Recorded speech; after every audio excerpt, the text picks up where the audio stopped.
नहमदुहु व नुसल्ली अला रसूलिल करीम अम्मा बाद फ़ाऊज़ु बिल्लाहि मिनश शैतानिर रजीम बिस्मिल्लाहिर रहमानिर रहीम। बातिल से दबने वाले ए आसमान नहीं हम, 100 बार कर चुका है तू इंतहा हमारा। निहायत वजबुल एहतराम असातिज़ा इकराम, जाय साहबान, मोअज़्ज़िज़ मेहमान आने ग्रामी और मेरे प्यारे प्यारे मकतब साथियों, अस्सलामु अलैकुम व रहमतुल्लाहि व बरकातुहू। मुझे आज इस मौज़ू पर लबकुशाई करने का मौका दिया जा रहा है। उसका उन्वान है यौम दिफा पाकिस्तान। 65 की जब जंग हुई, कुफर पे दुनिया तंग हुई, रहमत हमारे संग हुई। आया था दबने, दब गया बातिल, आया था झुकने, झुक गया बातिल, आया था मिटने, मिट गया बातिल, कत्ल हुआ फिर खुद वहाँ कातिल। मजाइल हक को मजाइकल बातिल, इंदल बातिला काना ज़ाहुका।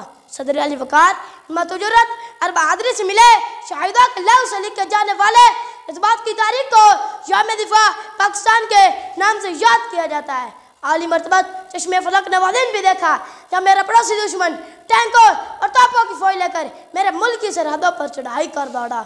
मेरे मुल्क दुश्मन जनरल चौधरी का ये खाम ख्याल था कि फौज पाकिस्तान को हालात नींद में दबोच जाएगा, मगर वो ये न जानता था कि उसको खबर न थी कि मेरी सरहदों के मुहाफिज, मेरी मिल्लत के रखवाले पिछली रातों को जाकर रब्बे कायनात का ज़ूर अपनी शहादत की दुआएं मांगा करते हैं।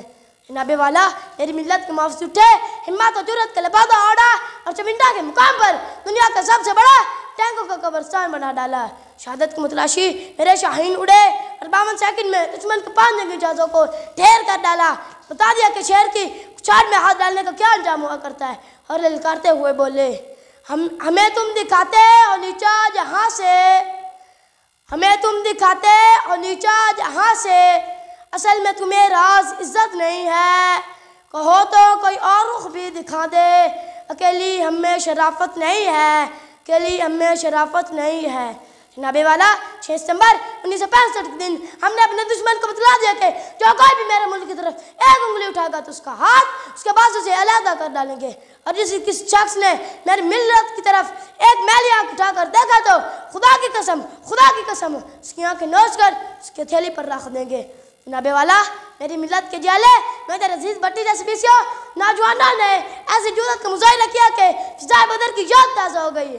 मेरा दुश्मन चला था चंद घंटों में मेरे मुल्क को फतह करने। मेरे मुल्क के नौजवानों ने ऐसे दांत खट्टे किए कि 17 दिन गुजर गए, एक भी आदमी नहर न पार कर सका। तो मैं फिर फ़ख्र से कहता हूँ, हम खास नबी हम बुत चिकन, तुम और हो हम और हैं। हम खास नबी हम बुत चिकन, तुम और हो हम और हैं। ए सोमनाथ ए बरहमन, तुम और हो हम और हैं। सदर अली वकार मेरी मिल्लत के एक अक्सारे में इतना शोले है कि अगर बड़ा गुट्टा तक आतिश विशा पार से ज़्यादा तबाही कर डाले। आप ही वो कौम है, जी हाँ आप ही वो कौम है। तमाम जमातें, तमाम नौजवान मुतीद हो गए और अपने मुल्क के लिए कुर्बानी देने के लिए तैयार हो गए। हम तख्त में से एक चुना करते हैं, हम तख्त में से एक चुना करते हैं। हम अजब शान से दुनिया में जिया करते हैं। तो अब क्या चीज़ है, बंदूक किसे कहते हैं? तो अब क्या चीज़ है, बंदूक किसे कहते हैं? हम तो टैंकों की सफ़ेद चीर दिया करते हैं। जनाबे वाला मेरा दुश्मन चला था मेरे मुल्क को फतह करने। मेरे फौज पाकिस्तान ने ऐसे दांत खट्टे किए, ऐसे नाखन से नचबुआ के पहुँच गया अक़वाम मुत्तहिदा अपनी जान की भीख मांगने के लिए। और आज का पाकिस्तान एक नाकाबिल तस्खीर एटमी ताकत है और एक कामिल दिफा का मालिक है। तो मैं फिर फ़ख्र से कहता हूँ, हम जिंदा कौम हैं, पाइंदा कौम हैं, हम सब की पहचान, हम सब का पाकिस्तान। पाकिस्तान जिंदाबाद। शुक्रिया व अस्सलाम।